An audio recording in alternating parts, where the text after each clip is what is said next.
एतजाज साहब, सर अस्सलाम वालेकुम, भी बताइएगा, प्रैक्टिस एंड प्रोसीजर बिल जो पार्लियामेंट के अंदर मंजूर कराया गया, सदर को भेजा गया, सदर ने साइन नहीं किए, वापस भेज दिया गया। अब इस हवाले से सुप्रीम कोर्ट में समाअत तो चल रही है, लेकिन हुकूमत ने एक दरख्वास्त दायर कर दी और कहा है कि जनाब इस पर फुल कोड बना देना चाहिए।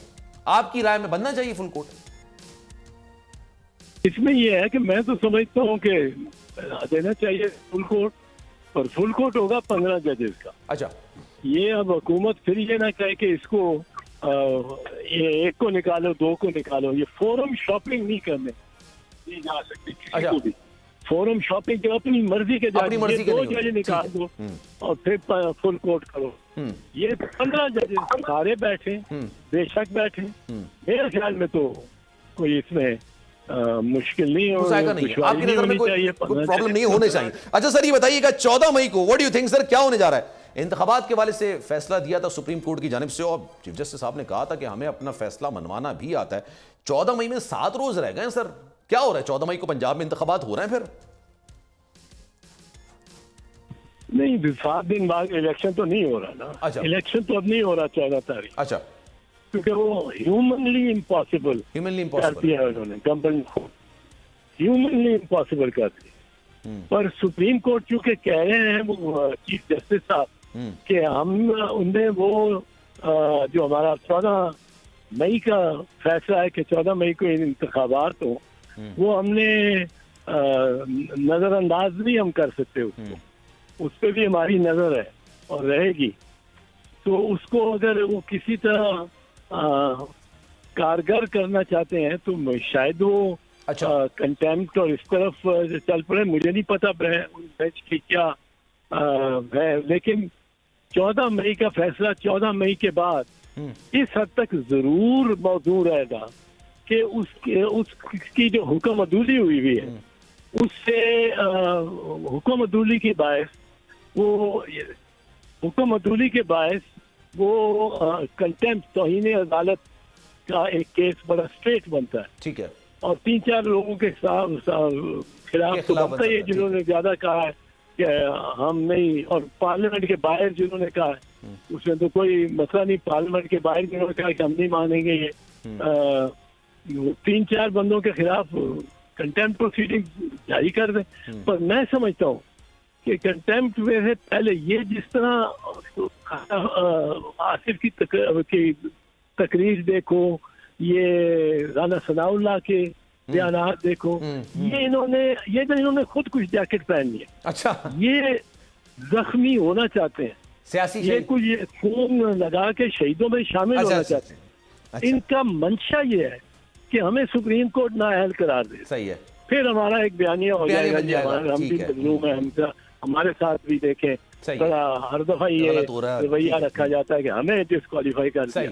तो ये इनसे ये चूंकि उनकी ख्वाहिश है और वो अपनी स्ट्रेटजी इसी पे बनाना चाहते हैं कि वो हो जाए डिस्क्वालीफाई कर दिए जाए। सही है। तो इनको इलेक्शन से पहले डिस्क्वालीफाई नहीं करना। तो सर फिर मतलब आप ही कह रहे हैं ह्यूमनली पॉसिबल 14 मई को इलेक्शंस होते हुए नजर नहीं आ रहे, और आपने कहा कि जनाब फिर कंटेम्प्ट की प्रोसीडिंग्स आगे बढ़ेंगी। तो ये कंटेम्प्ट की प्रोसीडिंग सर 14 तारीख के बाद बढ़ेंगी, क्योंकि अदालत तो कह रही है कि हमें 14 तारीख को इलेक्शंस करवाने हैं, हमने फैसला दे दिया है और उस पर इंप्लीमेंटेशन करवानी भी आती है।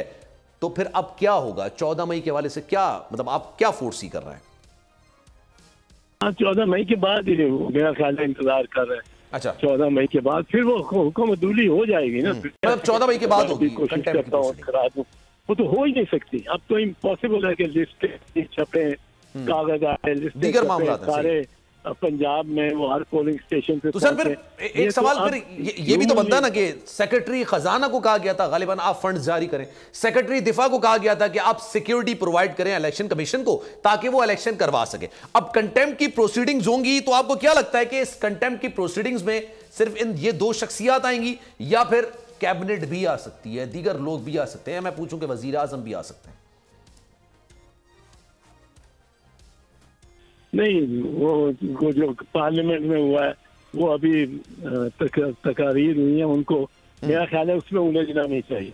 अच्छा, ये स्टेट तो लें जो बाहर जिन्होंने पार्लियामेंट के, जिनके पास डिफेंस ही नहीं है कि हमने पार्लियामेंट के फ्लोर पे बात की है, उनके बहुत सारी प्रेस कॉन्फ्रेंसेज हैं, बहुत सारे वो उनके बयानात हैं, वो उनको लें और बुला लें और कहें कि ये आपने बयान दिया था कि आप नहीं तस्लीम करते उस बेंच को, तो उसके और उसके फैसले को भी नहीं तस्लीम करते। सही है। क्या आपने ये बयान दिया था? वो क्या कहेगा? वो उसके सामने वीडियो टेप चला दे, वीडियो उसका चला दे, वो कहेगा जी मैंने किया था, बस। उसके बाद कोई एविडेंस की जरूरत ही नहीं है, ठीक है, कोई फर्दर प्रोसीडिंग की जरूरत नहीं। अच्छा, और वो डिस्क्वालीफाई हो जाते हैं, जिस तरह यूसुफ रजा हुआ था। पर मैं इसके हक में नहीं हूँ, प्रोसीडिंग को इख्तिताम तक लेके नहीं जाना चाहिए।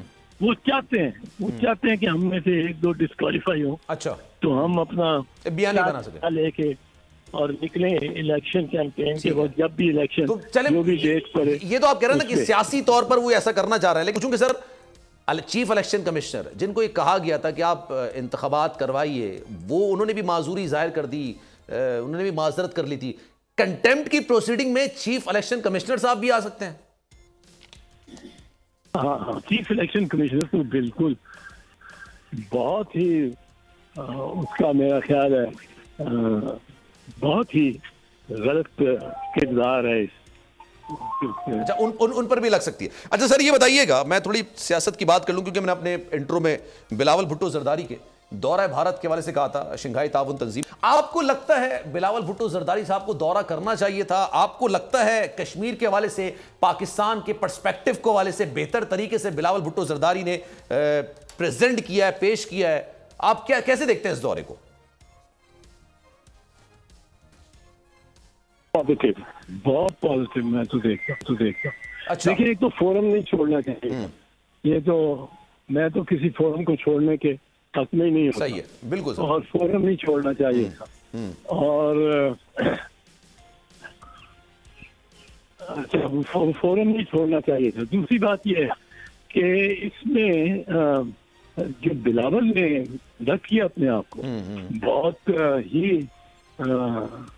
अच्छे अंदाज में, he has scored points in India. और इंडियन, अगर आप देखें, इंडियन कुछ सारे जयशंकर के साथ नहीं है। वो समझते हैं कि जयशंकर को ये नौजवान आके बिल्कुल उनकी 35 साल की सर्विस है सर। और बिलावल ने देखे फोरम में, एससीओ के फोरम में तकरीर करनी थी, वो एससीओ के दायित्वों के तहत ही हो सकती थी। वो एससीओ के दायित्व हैं कि ये बाकायदा उसके कॉन्स्टिट्यूशन में कि एक मल्टीलैटरल फोरम है, इसमें जो बायलैटरल डिस्प्यूट्स हैं मेंबर्स की आपस में, उनमें नहीं उलझा जाएगा, उनका जिक्र नहीं।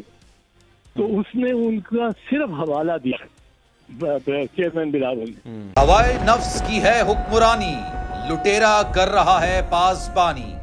बोल न्यूज के मार्केटिंग हेड आकाश राम ताहा लापता, तफ्तीशी इदारे जवाब देने से कासिर, अहले खाना परेशान, बेटे की जुदाई में माँ गम से निढाल। जो बच्चों हिंदू पर आए थे, जो कोन पाकिस्तानी, मुझे मेहरबानी करे पंहिंजो आकाश वापस कयो। अमेरिकी सेनेट में कांग्रेसमैन की आकाश राम के अगवा के खिलाफ पुरजोर मुजम्मत। And I, of course, have been concerned about some of the terrible disappearances, some of the abuses of human rights in Pakistan. United nation ने भी आकाश राम की बाजियाबी के लिए मौसर इकदामात उठाने का इंदिया दे दिया। आलमी सहाफती तंजीम और इंसानी हुकूक की आलमी तंजीमों की भी आकाश राम के अगवा की मुजम्मत। उफ, क्या जुल्म है, बोल इंसाफ का मुंतजिर। सब्सक्राइब करें और बेल दबाएं ताकि कोई खबर रह न जाए।